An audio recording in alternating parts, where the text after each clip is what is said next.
चांद की दो साइड्स हैं। जिस साइड को हम जमीन से देखते हैं उसे नियर साइड कहते हैं और चांद की जो दूसरी साइड है उसे हम नहीं देख पाते, उसे डार्क साइड कहते हैं। और इसी साइड पर इंडिया ने अपने मिशन को लैंड करवाने का प्लान किया है और वो बहुत उम्मीद के साथ कह रहे हैं कि हमने इस बार बहुत मेहनत की है और ये मिशन चांद की सतह पर बहुत आसानी से लैंड हो जाएगा। लेकिन चाइना ने इंडिया का भांडा फोड़ दिया है। उनके मुताबिक चांद की दूसरी साइड पर जाते ही स्पेसक्राफ्ट का सिग्नल लैंडिंग से पहले एक बार फिर से टूट जाएगा और चंद्रयान 2 की तरह इस मिशन के फेल होने के चांसेस नजर आ रहे हैं। आखिर चांद की दूसरी साइड में ऐसा क्या है जिससे चंद्रयान 3 मिशन के सिग्नल एक बार फिर से टूटने के चांसेस हैं? इसको डिटेल से समझते हैं। ये चांद की नियर साइड है, ये बिल्कुल फ्लैट है, इस पर कोई क्रेटर मौजूद नहीं है, जबकि डार्क साइड पर बहुत ज्यादा क्रेटर मौजूद है।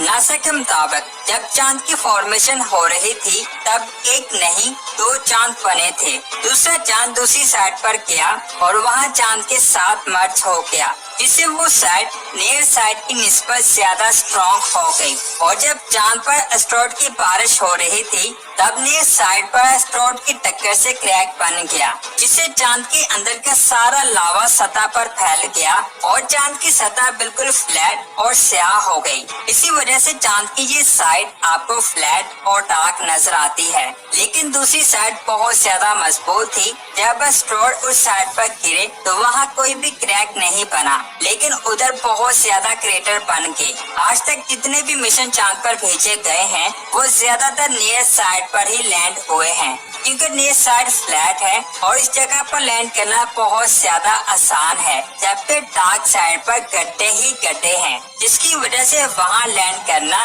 बहुत ज्यादा मुश्किल हो जाता है। इसके अलावा ये गड्ढे इतने ज्यादा गहरे हैं कि यहाँ सूरज की रोशनी नहीं पहुँच पाती, जिसकी वजह से यहाँ सर्दी बहुत ज्यादा है, जबकि एटमॉस्फेयर ना होने की वजह से सूरज की रेडिएशन सीधी इसकी सतह पर आती है, जिससे वहाँ गर्मी बहुत ज्यादा होती है। गड्ढों में सर्दी और सतह पर गर्मी होने की वजह से वहाँ एक प्रेशर क्रिएट होता है, जिसकी तस्वीरों को हम इस स्क्रीन पर देख सकते हैं। चाइना का कहना है कि ये प्रेशर किसी भी स्पेसक्राफ्ट की डायरेक्शन को आसानी से बदल सकता है, जिससे उस स्पेसक्राफ्ट का सिग्नल जमीन से आसानी से टूट सकता है। इसके अलावा चाइना ने कहा कि जो तीसरी सबसे बड़ी प्रॉब्लम है वो इसकी ये साइड है, ये जमीन की दूसरी तरफ है। यहाँ पर आते ही बहुत ज्यादा चांसेस हैं स्पेसक्राफ्ट का सिग्नल जमीन से टूट जाए, क्योंकि चांद जमीन के साथ लॉक है, जिससे इसकी एक साइड हमेशा जमीन की तरफ रहती है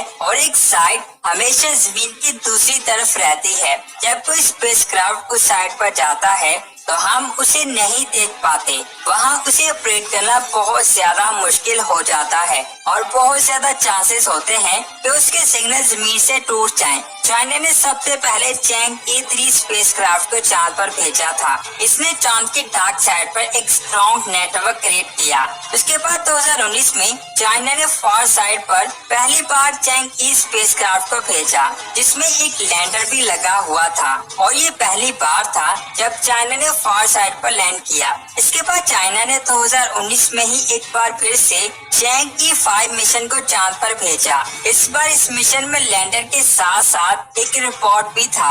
ये लैंडर भी आसानी से चांद पर लैंड हुआ और इसमें मौजूद रोबोट ने चांद को स्टडी किया और वहाँ की मिट्टी को हासिल करके जमीन पर भेजा। ये चाइना के लिए बहुत बड़ी कामयाबी थी। चाइना का कहना है कि फार साइड पर जाते हुए हमारे भी सिग्नल टूटे थे, लेकिन 2023 में हमने जो स्पेसक्राफ्ट भेजा था उसे हमने फार साइड पर एक स्ट्रॉन्ग नेटवर्क बना लिया, जिसे हम आसानी से वहाँ सॉफ्ट लैंडिंग कर पाए। लेकिन इंडिया के लिए शायद ऐसा नेटवर्क क्रिएट करना थोड़ा मुश्किल है, जिसकी वजह से चांसेस हैं कि ये स्पेसक्राफ्ट एक बार फिर से क्रैश कर जाए। अगर इंडिया इस बार भी चांद पर लैंड करने में फेल हो जाता है तो इंडिया बहुत पीछे चला जाएगा, क्योंकि जिस टेक्नोलॉजी के जरिए इसने ये मिशन चांद पर भेजा है, इस टेक्नोलॉजी का इस्तेमाल करते हुए इसने कई मिशन तैयार किए हैं। इस मिशन के फेल होते ही वो सारे मिशन फेल हो जाएंगे, जिससे इसरो को बहुत ज्यादा नुकसान होगा।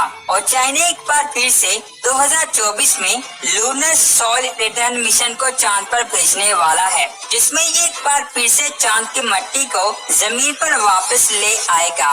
अभी यहाँ सोचने वाली बात ये है कि ये दोनों मुल्क चांद के फार साइड पर ही क्यों लैंड कर रहे हैं। इंडिया का कहना है कि वो चांद की डार्क साइड पर पानी की तलाश के लिए जा रहा है, क्योंकि डार्क साइड पर मौजूद गड्ढों में सूरज की रोशनी नहीं पहुंच पाती, जिससे वहां पानी बर्फ की शक्ल में मौजूद हो सकता है। और अगर वहां इंडिया को पानी मिल जाता है तो ये इंडिया के लिए बहुत बड़ी डिस्कवरी होगी।